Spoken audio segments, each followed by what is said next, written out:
Olá, tudo bom? Sejam bem-vindos. Meu nome é Fernando Simplício. Quero falar sobre um tema muito importante que certamente você vai gostar, que é Internet das Coisas. Internet das Coisas, hoje, é um tema que está em alta no mundo todo e aqui no Brasil não é diferente. Muitas empresas estão correndo atrás, estão tentando adequar os seus produtos, os seus projetos, até mesmo os seus serviços a essa nova realidade. E você, como um profissional da área, seja da área de eletrônica, da área de programação, área de TI, não importa qual seja a sua área, porque a internet das coisas já envolve todas as áreas, em outras palavras, é importante que você esteja antenado com relação a esse tema. Mas o assunto hoje é específico para aquelas pessoas que têm produtos, que têm projetos eletrônicos ou até mesmo que desejam trabalhar com a internet das coisas, desejam trabalhar com o microcontrolador e integrar os seus produtos, seus projetos em nuvem. A Microgênios é uma empresa focada em treinamentos, comercializações de ferramentas e softwares. Nesse último semestre, a Microgênios teve a oportunidade de desenvolver um software que certamente vai revolucionar esse mundo de internet das coisas, pela sua facilidade de uso. Mas eu vou explicar direitinho para você sobre como utilizar e os benefícios desse software. Mas, por enquanto, eu quero que você preste atenção no código-fonte que eu vou lhe mostrar a partir de agora. Se você olhar esse código-fonte que eu estou apresentando aqui nesse vídeo, repare que ele é um código extremamente simples. E eu faço uma pergunta para você. Será que é possível, através de um código-fonte tão simples quanto este, será que é possível conectar um equipamento em nuvem com um código-fonte tão simples quanto esse? Essa é a pergunta, melhor reformulada. O que esse código-fonte faz? Vamos só explorar um pouco? Inicialmente eu faço a inicialização do canal de comunicação serial, a 9600 pps. Em seguida eu faço a inicialização do canal analógico. Não importa qual seja o microcontrolador aqui em questão, eu estou simplesmente mostrando um modelo de código, isso pode se adequar a qualquer processador. Em seguida, nós entramos dentro de um laço de repetição, onde dentro desse laço nós encontramos uma função que vai converter um número para string. Como um dos parâmetros da função, eu faço a leitura de um canal analógico, não importa qual seja o canal, eu estou lendo, a princípio, vamos entender como se fosse o canal 0. O resultado dessa leitura, desse canal analógico, dessa amostragem, vai nos trazer um número inteiro, ou um número float, também não há nenhum problema com relação a isso. Faço a conversão desse número para uma string, e em seguida eu monto o meu protocolo. Olha só que legal. Eu coloco inicialmente uma chave, o nome da variável na qual eu desejo trabalhar, e em seguida eu envio o valor. Então eu montei aqui o cabeçalho, informando o nome da variável. S significa sensor, ou nodes, como você queira chamar, é o nó, tudo bem? É o nosso sensor. Então, vai ser a nossa variável. Então, esse nome que você está visualizando é o nome da variável. Em seguida, existe aqui o valor da variável, que é o valor convertido do canal analógico, e eu fecho o meu pacote. O resultado dessas 3 linhas de códigos responsável em escrever pelo canal de comunicação serial essa string, já é o suficiente para você estabelecer uma conexão em nuvem, ou seja, colocar esta variável, essa leitura desse canal analógico, que passa a ser a sua variável, em nuvem, a ponto das pessoas poderem tanto controlar, como também monitorar os gráficos à distância, através de um aplicativo do celular, localmente, através de um dashboard, ou através do browser, em qualquer lugar do mundo. Esse é o benefício do uso da internet das coisas. Mas agora, como é possível, através de um código-fonte tão simples, conseguir realizar toda essa façanha, de conectar um equipamento em nuvem e manter esse controle? Então, a Microgênios como nós somos uma empresa focado nesse ambiente de treinamentos, então nós sabemos das dificuldades que há e que existem em conectar um equipamento em nuvem. Esse processo, aparentemente, ele pode soar como algo simples, mas ele não é simples. Tá? Quem sabe, quem já tentou conectar um equipamento em nuvem, sabe que existem várias barreiras e a pessoa precisa ter vários conhecimentos diferenciados para que realmente a pessoa possa atingir esse objetivo. E isso é uma realidade em todo mundo. Tá? Então, essa dificuldade ela existe em todo mundo. Então, nós nos reunimos aqui na empresa e nós trabalhamos no desenvolvimento de um software. E esse software, nós demos o nome dele de Geniote, que vem de IoT, que eu já vou mostrar aqui para você. Bom, esse aqui é a cara do nosso software. Esse software, a princípio, ele é um software que ele se comunica, ele roda em PC, né, em plataforma Windows. Ele tem o benefício de suportar um dashboard, que eu já vou mostrar para você. Então, se de repente você tiver um monitor, por exemplo, com touchscreen, você pode utilizar o touchscreen para poder navegar entre os menus. Então, é uma excelente ferramenta para você poder, de repente, criar uma automação residencial e deixar o painel como um painel final do usuário. Tudo bem? Aqui eu estou mostrando para você a tela inicial, onde nós podemos criar uma conta. Tudo bem? Criar uma conta para poder gerenciar e criar as nossas variáveis a ponto de manipulá-la. Tudo bem? Então, vou mostrar aqui para você. Esse software, ele é muito legal. Por quê? Porque nós integramos as interfaces de comunicação que normalmente a gente usa no ambiente de sistemas embarcados. Então, quando você for desenvolver projetos e produtos, ou se você já tem projetos e produtos utilizando os canais de comunicação serial, ou até mesmo TCP/IP, porque aqui nós temos também toda a infraestrutura para você poder trabalhar com TCP/IP, né? Então aí você pode integrar os módulos Wi-Fi dentro dos sistemas. Então nós temos vários nós espalhados dentro de uma região, comunicando com a nossa central, e essa central ela vai mandar todas as informações das variáveis de uma maneira controlada, sincronizadas para um servidor em nuvem. E dentro daquele servidor em nuvem nós podemos extrair todos os gráficos, podemos gerar novos gráficos, inclusive nós podemos controlar essas variáveis pelo próprio aplicativo de smartphone, no smartphone que foi desenvolvido para essa solução. Então, o Geniote, na verdade, ele é composto por um software que é uma central, onde todos os nós, né, que são os sensores que estão disponibilizados no ambiente onde você deseja realizar a sua automação, onde você já tem o seu produto. Então, ele recebe todos os sinais provenientes dos seus equipamentos, sinais tão simples quanto aquele que eu acabei de mostrar, e essas informações elas são enviadas para a nuvem. Ela tanto é enviada como também existem os retornos que eu vou mostrar para você. Então você pode utilizar os canais de comunicação serial e os canais TCP para você poder usar. A princípio, a primeira coisa que você tem que fazer é criar uma conta.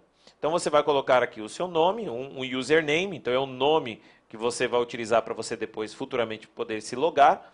Tá? Um nome completo, pode ser o nome até da sua empresa ou o seu próprio nome, o seu e-mail e uma senha. Como eu já tenho uma conta, eu vou carregar aqui para facilitar aqui no vídeo, né? Para acelerar aqui no vídeo. Então eu vou criar essa conta, chamei de Fernando 2 e me loguei aqui no sistema, tudo bem? Então esse daqui é o nosso dashboard, onde eu tenho no menu superior, nessa parte superior, o meu menu. Através do menu é possível você criar e manipular todas as variáveis aí do seu projeto, da sua automação. Tudo bem? Nesse campo que está aqui vazio a princípio, é onde vai aparecer as suas variáveis, né, os valores das suas variáveis. Então vamos primeiramente clicar nessa opção das engrenagens. Então, esse aqui é o nosso primeiro passo que nós temos que realizar. Então, uma vez que nós realizamos aqui o clique, aparece aqui para nós a opção Wizard. O que é essa opção Wizard? É aqui onde nós iremos criar os nossos data sources e as nossas variáveis. É isso mesmo, é onde nós iremos dar os nomes para as categorias das nossas variáveis e propriamente as variáveis. Então, você pode, nesse caso, utilizar já a partir de um modelo. Então, se você clicar nesse primeiro botão, aparece aqui para nós o nosso primeiro modelo, tudo bem? O modelo inicial. Esse modelo é só um template, tudo bem? Para poder facilitar a utilização e a criação dos nós. Então, olha só, é muito simples.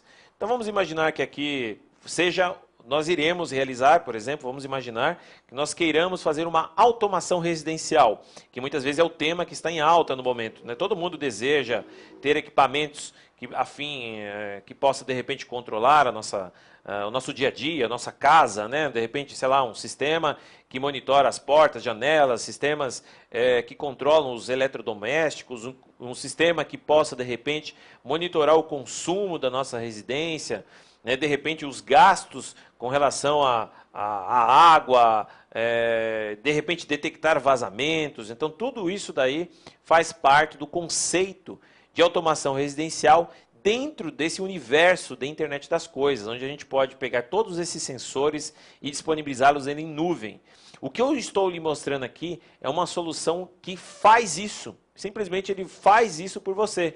Né? Então você pode utilizar basicamente qualquer placa eletrônica, pode ser Arduino, pode ser microcontrolador PIC, pode ser ARM, pode ser qualquer um desses. Através de código simples, é possível com que você crie esses hashcode, né, que são eu chamo de shortcode, né, que é os códigos pequenos, para você poder dar nomes àquelas variáveis a ponto de você poder controlá-las e poder ler tanto através do seu smartphone ou os seus dashboards local, como esse, que é o Geniot, e também através do browser, em nuvem, porque tem um sistema que logo eu já vou mostrar para você. Então vamos dar aqui nomes. Então, por exemplo, esse nosso primeiro campo, que é o nosso data source, é onde nós agrupamos, né, os nossos grupos de sensores. Então, por exemplo, vamos imaginar que você queira fazer uma automação e no quarto do bebê, tudo bem? No quarto do bebê, então está aqui, quarto do bebê, vamos colocar assim, ó, quarto do bebê, você deseja, de repente, colocar um sensor de temperatura, você, de repente, deseja colocar um sensor de umidade, tudo bem? Vamos imaginar que você queira colocar aqui um sensor de segurança, sei lá, de repente na janela, não é isso? Um sensor de segurança. Bom, tá bom, já é o suficiente. Então, o que eu vou fazer com essas outras variáveis? Eu vou simplesmente deletá-las, tudo bem? Então, eu só quero essas 3 variáveis para esse propósito. Em seguida, agora eu vou fazer aqui uma automação na cozinha. Então, na cozinha, o que tem que existir dentro da cozinha? Sei lá, de repente um sensor, um detector de gás, por exemplo, colocar só um sensor de gás. Eu também vai ter que ter um sensor de temperatura, tudo bem? Temperatura, né? Vai ter que ter, de repente, sei lá, pode colocar aqui, vamos colocar alguma coisa meio estranha, vamos supor que fosse uma cozinha industrial, que de repente tenha um forno, tudo bem? E a gente deseja monitorar talvez a potência, né, que está atrelada ao consumo desse forno, tudo bem? Outro parâmetro importante vai ser a luminosidade. Vamos pensar que fosse alguma coisa assim, luminosidade. Vou colocar luz, só colocar como luz. Vamos diminuir os tamanhos das strings. Então tá aqui, ó, luz. Tudo bem? Vamos supor que fosse só esses sensores que eu quero. Então eu tenho aqui a automação no quarto do bebê, na cozinha, e vou colocar aqui um último campo. Eu posso também adicionar, tudo bem? Posso continuar adicionando aqui. Então aqui na minha garagem, eu vou colocar aqui um sensor, vou escrever assim, do portão, não preciso nem escrever sensor, porque já sabe que é do sensor, sei lá, do canteiro, por exemplo, sei lá, um sensor de alarme do canteiro, contra fuga, contra, sei lá, qualquer algo que você achar estranho aí, sei lá, de repente, pode ser aquelas cercas elétricas, tudo bem? Então eu chamei de canteiro aqui só para poder indicar. E de repente, sei lá, um sensor que liga a luz da garagem. Então tá aqui, luz da garagem. Escrever assim, garagem, tá bom? Quando você chegar à noite da sua casa, não é verdade? Então você pode ligar a luz da garagem, tá? Então esse daqui são os sensores, né? Aqui estão atrelados aqui aos nossos data source. Então data source é o nosso quarto do bebê, a cozinha e a garagem. Tudo bem? Se eu quiser criar mais data source, eu simplesmente seleciono o nível do data source e adiciono. Se eu quiser remover, né, simplesmente você clica na opção delete. Se você quiser criar mais variáveis, você clica e adiciona. Agora você pode, por exemplo, atrelar as unidades. Porque quando você trabalha com a internet das coisas, e você vai enviar as informações em nuvem, o que se trata essa informação? Normalmente você tem que atrelar uma base, tudo bem? Então vamos supor que isso aqui seja graus Celsius, a umidade seja, sei lá, uma umidade relativa, sei lá, vou dar aqui em porcentagem. Segurança, não vou colocar nada. O gás, sei lá, eu não sei nem qual que é a unidade direito isso aqui, sei lá, CO, por exemplo. Temperatura, esse daqui eu vou chamar de Kelvin, vamos escrever assim maior, tudo bem? Não há problema, que isso aqui são só indicações a potência, vamos chamar aqui em watt. A luminosidade, eu vou chamar aqui em lux. O portão, simplesmente pode ser I/O, se você quiser escrever, por exemplo assim, ó, I/O, entrada ou saída. Canteiro, vou deixar em branco. E luz da garagem, eu vou colocar como I/O, tudo bem? Então tá aqui. Essas são as variáveis e são as unidades que estão atreladas ao meu sensor. Feito essa configuração, o que você vai fazer agora? Agora você vai salvar essa estrutura, esse template que você fez. Uma vez que você clica nesse botão, o que ele vai perguntar para você? Ele vai perguntar assim, ó, você tem certeza que você deseja salvar todas essas variáveis em nuvem? É isso que ele está perguntando, porque ele vai criar e vai relacionar através de um ID, que é um número de identificação único, todas essas suas variáveis. E o sistema automaticamente ele já vai criar para você os shortcuts, que são os nomes, as palavras-chave que vão identificar aquela variável. Tudo bem? Sim. Então vamos clicar aqui em sim. Então o que o sistema já está fazendo? Ele está criando todas essas variáveis e alocando elas em nuvem. Então a partir de agora em diante, né, vai existir um relacionamento entre as variáveis e os shortcuts.